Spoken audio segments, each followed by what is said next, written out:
नमस्कार, मैं हूं निशा और आप देख रहे हो अभय न्यूज। आजकल जो शूद्र हैं वो खुद ही अपने लिए गुलामी का बड़ा कारण बनते जा रहे हैं। क्या है वो कारण जिसकी वजह से वो अपनी गुलामी को मजबूत करते जा रहे हैं, मैं आपको इस वीडियो में बताऊंगी। यह वीडियो उन लोगों के लिए है जो लोग बाहर से उधार पैसे लेके, ब्याज पे पैसे लेके पूजा पाठ करवाते हैं और कावड़ का बोझ ढोते हैं, महाभारत रामायण का कीर्तन करते हैं और उसका पाठ करवाते हैं। लेकिन जो काम देता है, जो सम्मान से जीवन जीने का अधिकार देता है, उस संविधान को ये लोग नहीं पढ़ते हैं और जिस गुलामी की बेड़ियों में ये जकड़े हुए हैं उसको खुद ही मजबूत करते हैं और फर्जी सीना फुलाकर घूमते हैं। दुर्गा पूजा, गणेश पूजा, सरस्वती पूजा व कावड़ ढोने का जो काम है वो सबसे ज्यादा दलित लोग, पिछड़े लोग, अति दलित लोग और आदिवासी ही लोग करते हैं। यदि सरस्वती की पूजा करने से ज्ञान, लक्ष्मी की पूजा करने से धन, दुर्गा की पूजा करने से शक्ति और हनुमान की पूजा करने से बल और गणेश की पूजा करने से धन, वैभव, ऐश्वर्य मिलता है, तो सबसे धनवान, शक्तिवान, बलवान, ऐश्वर्यवान जो लोग होते हैं वो दलित, अति पिछड़े, पिछड़े लोग, अति दलित लोग और आदिवासी लोग ही होते। लेकिन सबसे ज्यादा दुखी, सबसे ज्यादा गरीब, सबसे ज्यादा आशीषित जो लोग हैं वो लोग यही हैं जो ज्यादा पूजा पाठ करते हैं, कावड़ ढोते हैं, अंधविश्वास पर विश्वास करते हैं। इसलिए अंधविश्वास को त्यागो और शिक्षा को और पढ़ाई को गले लगाओ। शूद्र, ओबीसी, एससी, एसटी की हिंदू धर्म के अंदर क्या है हैसियत? गीता के अध्याय 4 के 13वें पद में लिखा है कि यह जो ब्राह्मण है, क्षत्रिय है, वैश्य है, शूद्र है, इनका जो विभाजन है वो मेरे द्वारा ही रचा गया है। दोबारा से भगवत गीता के अध्याय 9 के 32वें पद पर लिखा है कि मेरी शरण में आकर स्त्री, शूद्र, वैश्य जिनकी उत्पत्ति पाप योनि से हुई है वो परम गति को प्राप्त हो जाते हैं। महाभारत में लिखा है कि शूद्र का कार्य इन तीनों की सेवा करना है। महाभारत में ये भी लिखा है कि शूद्र को अपने स्वामी की संचित धन से रक्षा करनी चाहिए।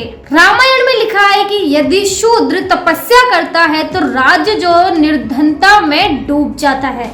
रामचरितमानस में लिखा है ढोल गवार शूद्र पशु नारी सकल ताड़ने के अधिकारी।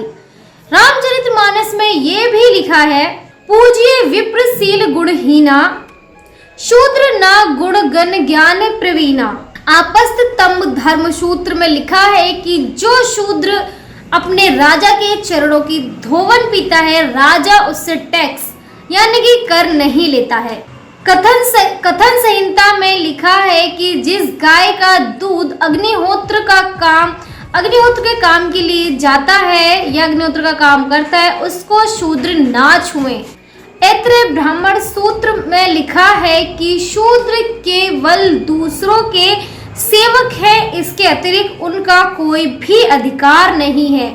स्कंद पुराण में लिखा है कि यदि कोई ब्राह्मण शूद्र को ज्ञान देता है या शिक्षा देता है तो उस ब्राह्मण को चांडाल के भांति उसका त्याग कर देना चाहिए। गौतम धर्म सूत्र में लिखा है कि यदि कोई शूद्र वेद सुन लेता है तो पिघला हुआ शीशा या लाख उसके कान में डाल देनी चाहिए। अगर कोई शूद्र वेद का उच्चारण करता है तो उसकी जीभ काट देनी चाहिए। यदि कोई शूद्र वेद का स्मरण करता है तो उसे मरवा देना चाहिए। विष्णु स्मृति में लिखा है कि यदि किसी शूद्र को यज्ञ में या फिर श्राद्ध में बुलाने का जो दंड है वो है 100 पर्ण। वैत्रीय ब्राह्मण सूत्र में लिखा है कि जो ब्राह्मण है उनकी जो उत्पत्ति हुई है वो देवताओं से हुई है। वहीं शूद्रों के लिए लिखा है कि शूद्रों की जो उत्पत्ति है वो राक्षसों से हुई है। गौतम धर्म सूत्र में लिखा है कि यदि कोई शूद्र जप तप या होम करता है तो उसे राजा के द्वारा दंडनीय है। शतपथ ब्राह्मण सूत्र में लिखा है कि यज्ञ करते समय शूद्रों से बात नहीं करनी चाहिए। विष्णु पुराण में लिखा है कि जो शूद्र अपने प्राण, धन और अपनी स्त्री को ब्राह्मण को अर्पित कर देता है तो उसके यहाँ का जो भोजन है वो ग्रहणीय है। महाभारत के अनुसार जो शूद्र है वो राजा नहीं बन सकता। गीता के अनुसार शूद्र को ब्राह्मण, वैश्य और क्षत्रियों की सेवा करनी चाहिए। रामायण के अनुसार शूद्रों को ज्ञान की प्राप्ति करने पर उन्हें मृत्यु दंड मिलना चाहिए। वेद कहते हैं कि जो शूद्र है वो ब्रह्मा के पैरों से जन्मे हैं या उनके पैरों से उत्पत्ति हुई है, इसलिए वो नीच है। मनुस्मृति कहती है कि ब्राह्मणों को शूद्रों का कमाया हुआ धन बहात छीन लेना चाहिए। मनुस्मृति के अनुसार ब्राह्मणों को शूद्रों द्वारा कमाया हुआ धन बलात् छीन लेना चाहिए। वेद कहते हैं कि शूद्रों का जो स्थान है वो ऊपर के तीनों जो वैश्य, ब्राह्मण और जो क्षत्रिय है उनके चरणों में है। पुराण कहते हैं कि जो शूद्र है वो केवल गुलामी के लिए है। रामचरितमानस के अनुसार शूद्रों को पीटना धर्म है। फिर भी एक सहनशील शूद्र इन हिंसक धर्मों को, देवी देवता को अपने सीने से लगाकर फिरता है। किसी भी चीज में विश्वास रखना या आस्था रखना गलत नहीं होता है, लेकिन ऐसी चीजों में आस्था रखना जो मानव को मानव से नीचा दिखाती है, जो मानव को मानव से अलग करती है, जो एक दूसरों में बंटवारा करती है।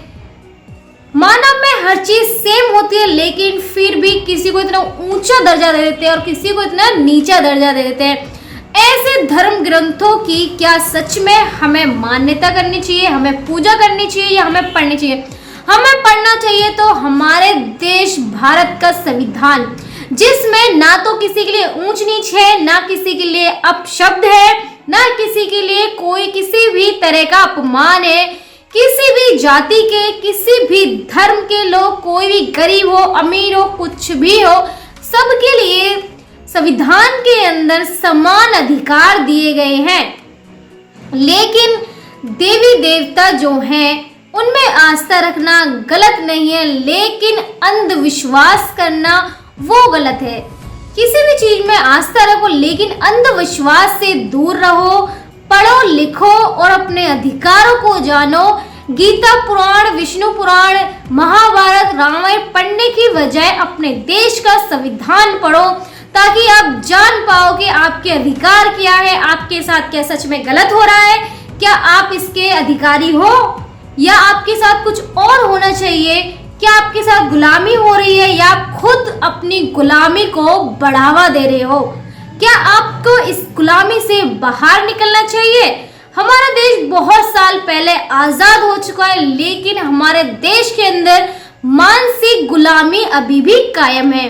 जब तक इंसान मानसिक गुलामी से बाहर नहीं आता है, इस देश का कुछ नहीं हो सकता है। जो लोग खुद को मानसिक गुलामी से बाहर नहीं निकालेंगे, उन्हें कोई भी आजाद नहीं कर पाए। इसीलिए अंधविश्वास त्यागो, शिक्षा को गले लगाओ, शिक्षा करो, पढ़ो, लिखो और आगे बढ़ो, ना कि इन पूजा पाठ अंधविश्वास में सिमट कर रह जाओ।